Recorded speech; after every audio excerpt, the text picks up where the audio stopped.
Hey, Donald Trump. It's just me, Paula Poundstone. I was just playing with the cats. In my senior year of high school, I went to a residential program for fucked up kids.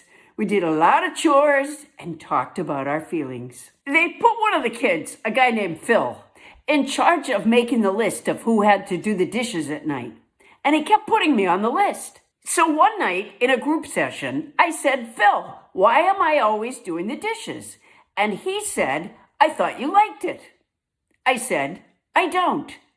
And that's what I want to talk to you about.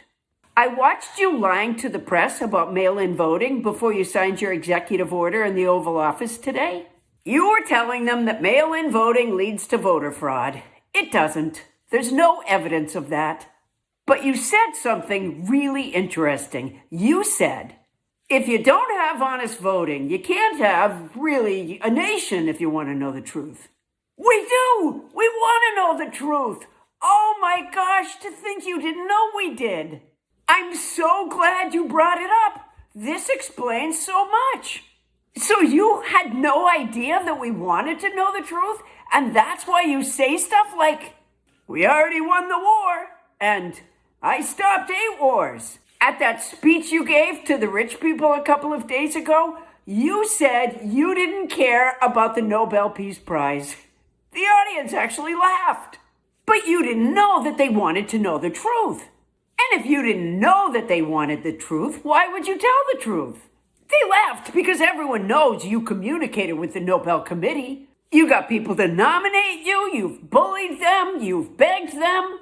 You desired the Nobel Peace Prize so much that the woman who won it felt the need to give it to you, hoping that it would stop you from threatening her whole country with a knuckle sandwich if they didn't give you their lunch money every day at recess after she won. In fact, you kept saying publicly to the Nobel Committee that you stopped 8 wars because the committee made the very common mistake of not letting you know that they wanted to know the truth. That's on them. You told the press today that you're going to the Supreme Court tomorrow to hear the arguments about birthright citizenship. I don't think you'll go because you won't be the main act and you can't sit that long without lying. If you do go to the Supreme Court, every member of your family and cabinet are going to clean up laying polymarket bets on you falling asleep.